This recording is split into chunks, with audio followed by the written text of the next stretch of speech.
As we do every Tuesday, it is time for our weekly conversation with Dr. Jeff Pierce, the medical director at the Michigan Sports and Spine Center. And Doc, look, lots of news to get into.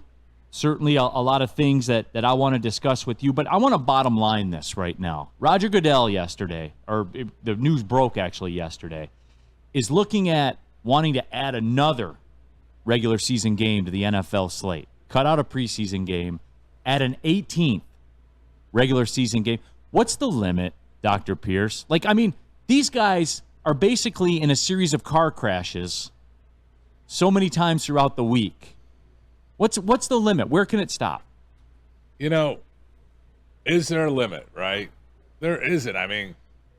College we look at, Pee Wee football we look at, all this stuff. Now, what's taking control? The safety of the players, or is this a financial business? I don't know, model? Dr. Pierce. Yeah, it's a great question. Your sarcastic answer back is you can't ignore it. Look what went on here for the NFL draft.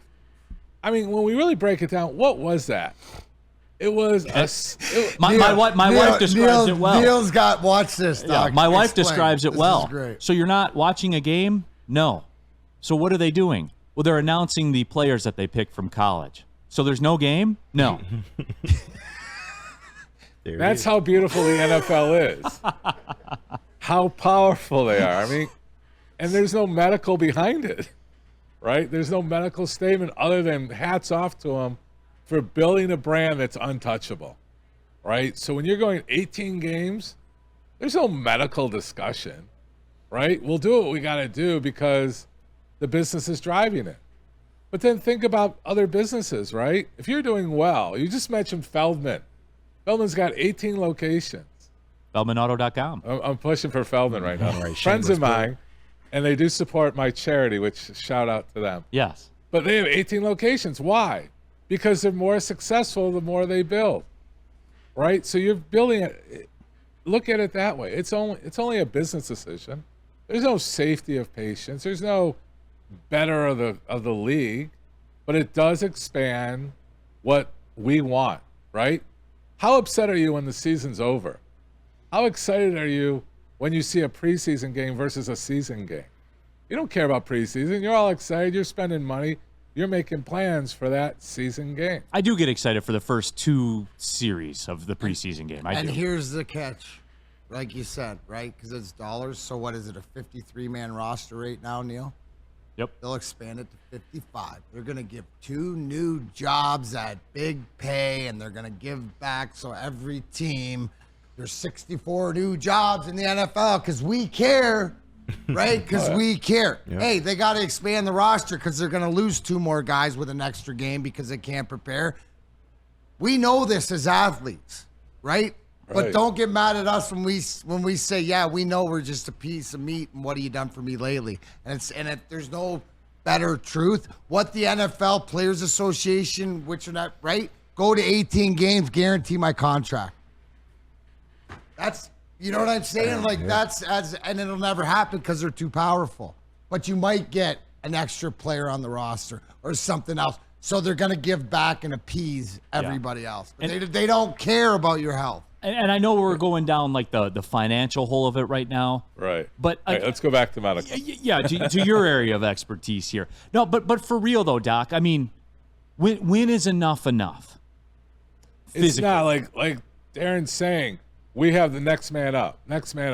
In basketball, we're taking players out of games to rest them. Is that going to turn into what's going to happen in football? We're going to rest key players during key situations where we're going to measure our percentage of winning.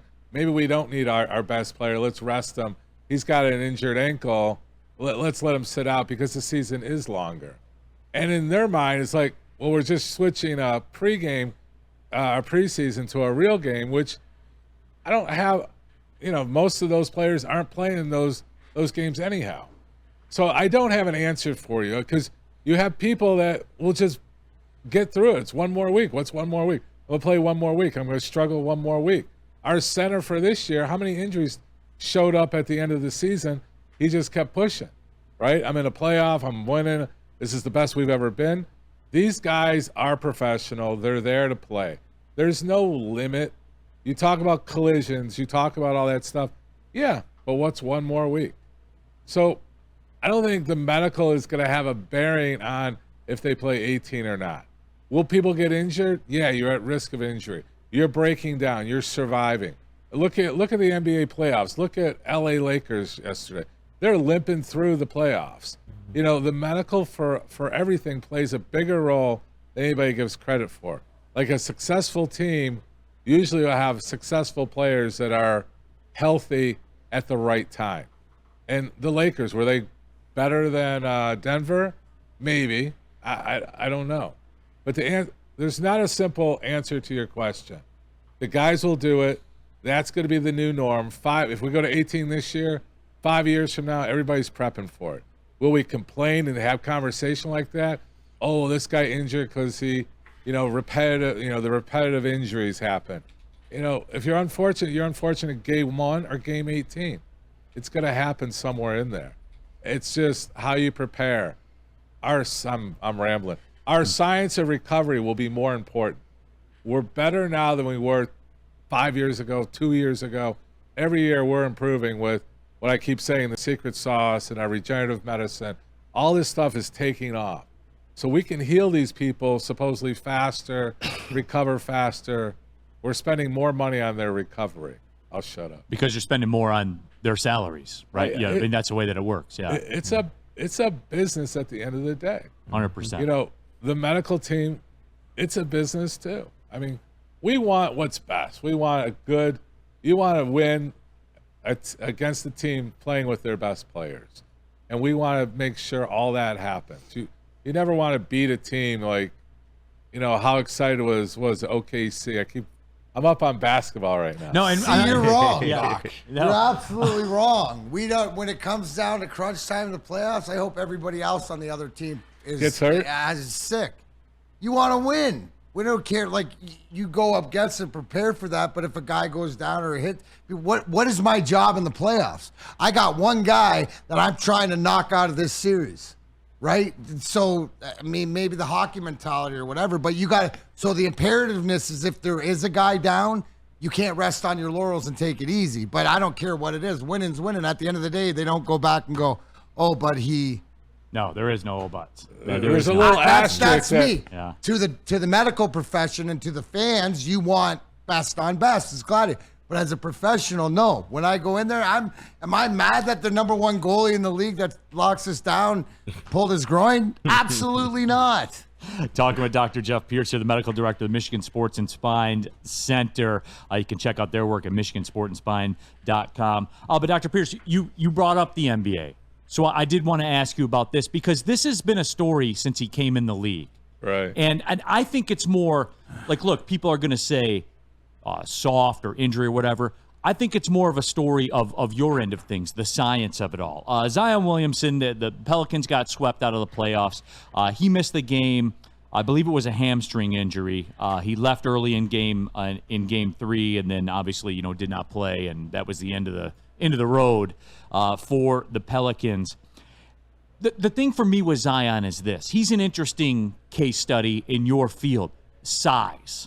Right? Size and the nature of his game and muscles, tendons, feet, all of that kind of stuff. He's so big. But obviously he's athletic. But again, how much is too much? I was out there saying this guy should show up. Right? I talked about Butler versus Zion. Butler must really be hurt if he's sitting on the sidelines because it takes a lot to take him out. I talk about the grit. We talk about the mental strength, all that, and tying everything in, OKC, bless you, sir. Thank you. OKC, how proud are they sweeping the Pelicans? But like Darren's saying, they don't care. We beat a professional team that we were up against. For me, it's like, well, would you have swept them if Zion was playing? So there's that whole debate. But how does Zion not show up? I try to research what his injury was. Unfortunately, I have no ties to Orlando. I like to know who was hurt. What was his problem? Why couldn't you be out there to be a force at all? Then you start looking at mental integrity. How it's a hamstring. We tape that up all day long. Can he take off? Can he dunk? With 6 inches less over the rim. I mean, what? I don't know. I mean, there was a lot of questions coming in. I was wrong. I felt that he would be a better asset than he's shown to be. And then this, for sure, not being showing up to any of the games. I mean, either their medical staff is struggling, but a hamstring injury, unless there's no documented tear, there's no... With your season on the line. With your season... I mean, when's the last time they were in the playoffs? Has he ever been in a playoff? Yeah, he has in the past, yeah. But they haven't stuck around. Yeah. People do have some questions, though, about it. D's 411, he is overweight, needs to get to 250 or less. Give me the science on that. Well, you're looking at mechanics, 250 or less. Yeah, that was said when he was entering the league, right? You got to be a certain size. His lower body doesn't match his upper body. But then a lot of players are that way. Is he creating too much impact? When you look at the science, like Wayne State's really good at sports science. We look at pressures. We look at, what's going on with the ligaments. What can hold? What can his ankles hold with all this power coming off of it? You could say that, but the science is this guy grew up this way. This is the way his body was. It's not like all of a sudden we put all this weight on this smaller frame. His frame has been taking it. So they are small nagging injuries. Can we go to the science and the mechanics and the vector forces? Not to get too technical. Man. But there are vector forces that run through all the way from your head to your ankle. And his are off. His take different pressures. Like a normal pressure, just to give you an idea, from a hip with extra weight, for every pound you're overweight on your hip is about 4 pounds of pressure when you're actively moving. Yeah. So it's 4 to 6 pounds. So when you're saying he's 30 pounds overweight, he's putting technically 120 more pounds of force on his joints that he wouldn't be if he was lighter. So there is, I don't want to get too technical, You're but right. there are vector forces that we look at when you're compounding what we call axial loading. When he elevates and hits the ground, that's axial loading to the body. And the body has to take that impact. Then we can talk about intrinsic and extrinsic, the muscles that take the pressure versus receive the pressure. Right. So every time you're running, you're doing a push-up, but you're also doing an accept. So there's a force and a reaction. So all that's got to be taken into account with him. And, there's sciences, and, we see everybody that get all, with the lights on them to see what the forces are. That's all real science. Like when you're looking at Olympic athletes where we really deal with milliseconds of differences, that's where those perfections come in. And it's creeping into, what we're doing now. All right, Dr. Pierce, before we let you go here, DMAC, you said it was the knee. Yeah. He's got golf going. You know how DMAC is, 0 to 100, right? Like, Yep. hasn't played. Now he's going to play every single day of his life for the rest of summer. Said the knees bother him. What can you do for him? What are we talking about here? It's Mac. I mean, Mac's going to do whatever he does. Get him right, Doc. No, I mean, prevention. We're all going to go through this, everyone that's watching right but now. I mean, how old, can we say how old you are? 52. 52. You were supposed to hit the tour at 50 by now. I understand, but I got sidetracked with Neil. All right. Well, we still got to work on it. No, I mean, you talk about decades, right? We talk about decades, but it's really not decades. It's days. Every day you're changing. Like for you, I mean, you do go 0 to 50 in a second. We talked about it. It's nice out. People aren't ready. You're the classic weekend story, right? Your muscles. We say the quads. What really saves your knee? Your balance of the quads. But if you're golfing, there's a little rotation that you're doing on your swing, and you probably want to hit the ball that same distance you were 10 years ago. So you're tweaking a little bit more. No, I don't. I hit it further now than I did 10 years ago. Don't get it twisted. But you're getting that rotation. Is it a smooth rhythm of the rotation? Or are you putting a little bit more torque on that knee, right? I'm going to just put a little bit more into it. So one is you gotta realize, is it the inside or outside of the knee? Inside. Inside?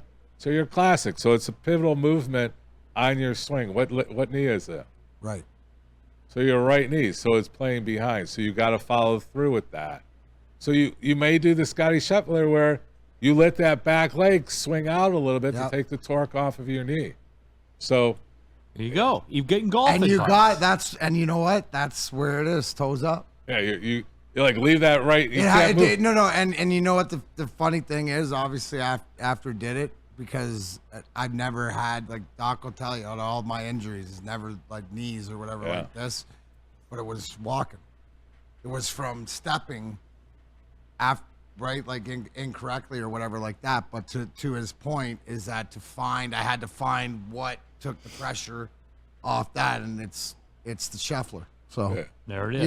He already without even knowing, he already diagnosed. No video. I didn't have any video. Yeah, I like it. Doc, we appreciate your time as always, my friend. And so that's the stuff we can do for all the listeners and stuff like that.